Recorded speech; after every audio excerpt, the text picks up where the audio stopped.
Ingat ini ya, ingat. Aturan Allah ketika menetapkan, fulan, rezeki kamu sekian, fulan, fisik kamu begini, fulan, jodoh kamu si fulan, si fulana. Ketika Anda menempuhnya dengan ikhtiar, tidak harus kemudian Anda meraihnya sesuai dengan keinginan Anda. Contoh, maaf, Anda ingin misalnya sekolahnya ke ITB, Anda ikhtiar. Juara satu, juara satu, juara satu. Begitu tes di ITB, tidak lulus. Harap-harap ke ITB, masuknya ke UNPAD. Ketika Allah kemudian menakdirkan Anda misal, keinginan Anda ke UNPAD, keinginan Anda ke ITB, tapi kemudian tiba-tiba beloknya ke UNPAD. Bagaimana memahaminya? Perhatikan. Kadang jalan kehidupan yang telah Allah tetapkan bukan harus menentukan hasil sesuai dengan yang Anda inginkan, tapi Allah menetapkan sesuai dengan apa yang Anda butuhkan. Anda ingin ke ITB, tapi apa yang Anda dapatkan di ITB bukan maslahat buat kebutuhan Anda, maka dibelokkan oleh Allah ke UNPAD supaya Anda mendapatkan apa yang Anda butuhkan dalam kehidupan Anda. Karena Allah mengabulkan apa yang Anda butuhkan, bukan apa yang Anda inginkan. Saya ulang, Allah mengabulkan hanya apa yang Anda butuhkan, bukan apa yang Anda inginkan. Anda akan pulang, kita akan pulang. Karena itu sering ditampakkan pada kita syiar-syiar agama untuk menunjukkan bahwa kita pulang.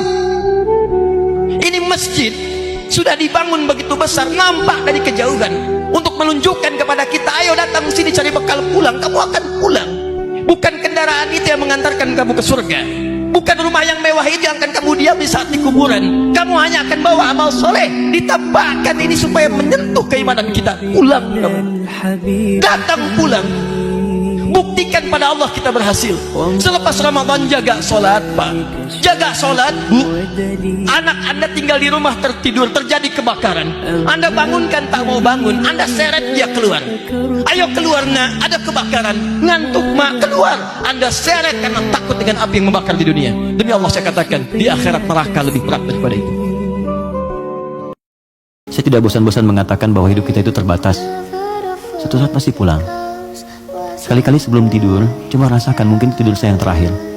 Lihatlah ke cermin, pantas kan jadi ahli surga. Kalau sudah paham dengan itu, maka segera perbaiki diri. Maka berubahlah dengan baik. Ya, berjamaah dalam kebaikan, dan itu semua akan ringan untuk dilakukan. Bismillah mulai. Kalau sadar akan wafat, pasti tidak akan main-main dalam hidup.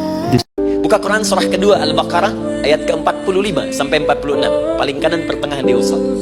Wasta'inu bis-sabri was-salat. Perhatikan kalimatnya, indah sekali. Ya Allah menempatkan solatnya bagian kedua. Kata Allah, wasta'inu, hei hambaku, jika kalian punya persoalan dalam kehidupan, maka perhatikan kalimatnya baik-baik. Wasta'inu, mintakan solusinya kepadaku. Karena itu ketika teman-teman saya, kita, Anda, kita semua diminta ibadah, maka cara berpikirnya jangan jadikan beban. Kalau jadi beban, capek Anda. Suruh tahajud, capek ya, malas. Tapi kalau cara berpikirnya adalah mendapatkan apa yang kita harapkan, nih Allah janjikan, dikabulkan doa, dikasih kemudahan. Kalau cara berpikirnya ke situ, maka kita akan semangat, bahkan menunggu ibadah itu tiba waktunya. Jelas? Jangan takut kehilangan rezeki. Jangan takut, karena semua akan diberikan sesuai dengan janji Allah. Nah, bagaimana cara kita mendapatnya? Turunlah Quran surah ke-2 Al-Baqarah ayat 168, paling kanan di sebelah bawah. Ya ayyuhan nas, hai semua manusia, kulu mimma fil ardi halalan thayyibah. Tuh. Hai semua manusia, kalau ingin dapat rezeki maka kerja. Ayo cari makan. Allah cuma minta bergerak aja, kerja. Kalau ada keluar dari diri kita untuk bekerja, bergerak aja, rezeki turun. Silakan kreatif, sekarang banyak kreativitas. Ada yang dengan peluit, 2.000, makasih Pak. 5.000, makasih Om.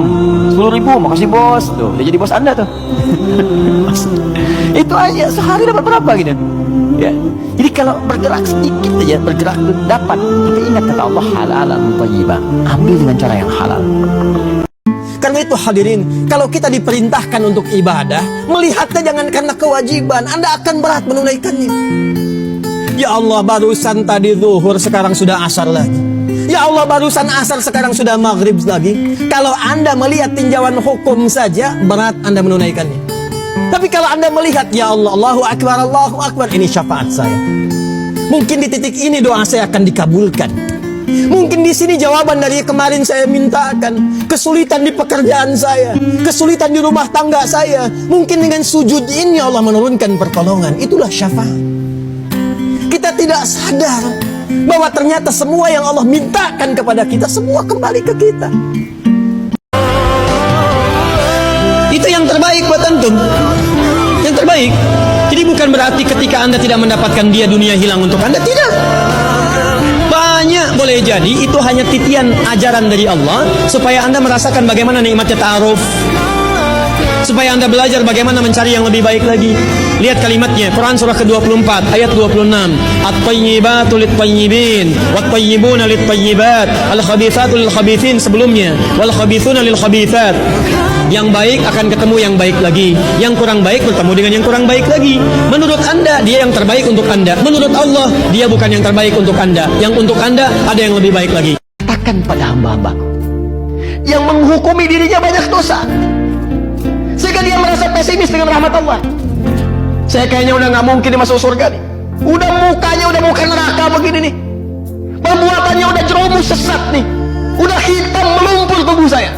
Kata Allah, katakan kepada orang-orang itu, jangan putus asa dari rahmat Allah.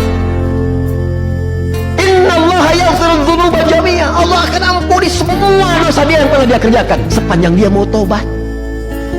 Dimohon maaf Pak, kalau Allah sudah tawarkan yang seperti itu, pernahkah Anda membunuh, Anda pernah mabuk, pernah zina? Kata Allah, kalau kamu tobat, saya ampuni sepanjang kamu pengen tobat. Jadi kalau sudah dengan tawaran itu nggak mau tobat juga, berarti yang salah Andanya, bukan Allahnya. Makanya benar kata Nabi, semua umatku akan masuk surga. Illa man aba, kecuali yang nggak pengen. Ini nggak menghadap Allah di kemudian hari dengan maksiat yang dikumpulkan. Apa nggak takut ya? Makanya ketika kita kumpulkan bekal itu untuk pulang, karena suatu saat kita pulang dan semua akan ditampakkan. Nampak saat sakarat, tampak.